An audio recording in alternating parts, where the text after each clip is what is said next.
আমি যখন খবর পেয়েছি আমি বিশ্বাস করতে পারছি না আমার এই কাউন্টার থেকে প্রাইসটা হয়েছে। আমি নিজেই মানে কি করব বুঝতে পারছি না।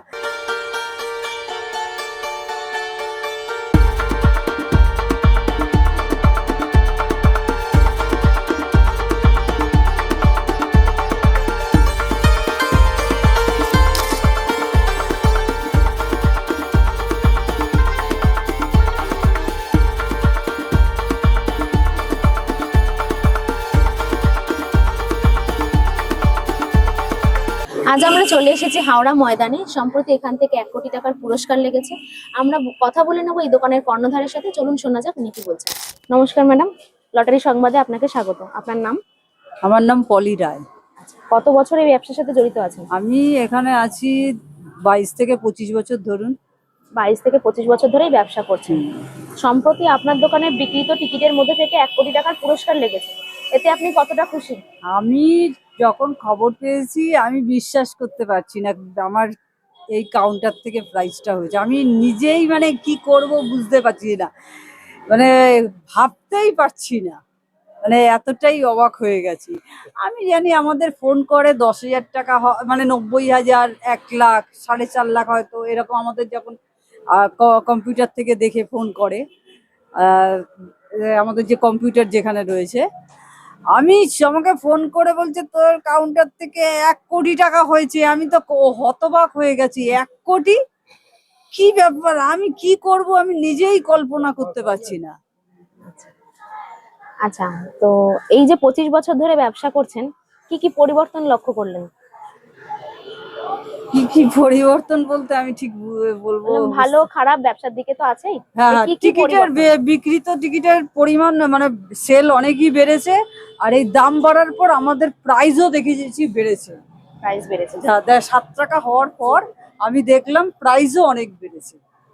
এই সামনে পুজো গেল, কালী পুজো গেল, ভাইফোঁটা গেল, এই টাইমে টিকিটের চাহিদা কেমন? ধনতেরাস আর কালী পুজো আমাদের স্পেশাল। আচ্ছা, স্পেশাল। আমরা যদি এখানে 11টা 12টা পর্যন্ত খুলে রাখতে পারি খুবই ভালো হয়, কিন্তু পারি না খুলে রাখতে। সবারই তো ভোরবেলা আসি, শরীর তো আর চলতে চায় না। নাহলে যদি আমরা ওই সমস্ত দিন 12টা পর্যন্ত, যদি রাত 12টা পর্যন্ত খুলে রাখতে পারি, 12টা একটা অনেক, ধনতেরাসের দিন বিশেষ করে আচ্ছা, আরো সেল বেড়ে যায়, কিন্তু পেরে উঠি না। বাম্পার টিকিটের চাহিদা কেমন? বাম্পার আমার এবার স্পেশাল ভাবে 11 কোটি প্রচুর বিক্রি হয়েছে। প্রচুর বিক্রি হয়েছে। হ্যাঁ, 11 কোটি। আচ্ছা, আনসোল করেন কিভাবে? আনসোল মোবাইল লটে। মোবাইল লটে আনসোল করেন। আর টিকিট আসে? টিকিট তো আমাদের নিজস্ব স্টকিস, ওইখান থেকেই কোম্পানি থেকে চলে আসে।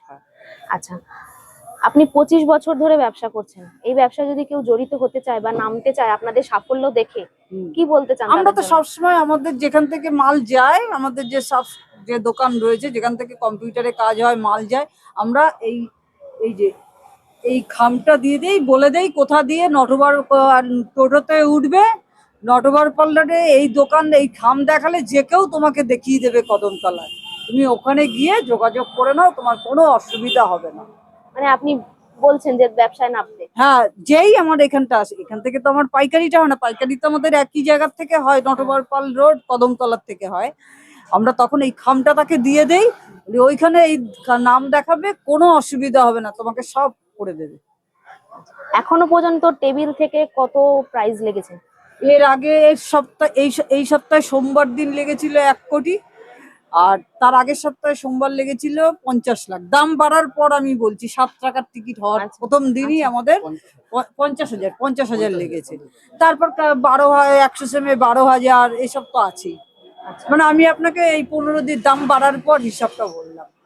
মানে টুকটাক প্রাইস আপনার? হ্যাঁ, দাম বাড়ার পর আমাদের প্রাইস বেড়েছে। দাম বাড়ার পর আমরা চাই দাম বাড়ুক, টিকিটের প্রাইস। এটা আমরাও কাস্টমারও তাই বলছি, আমি দেখছি এখন তারা প্রাইস যারা পাচ্ছে তারাও তাই বলছে।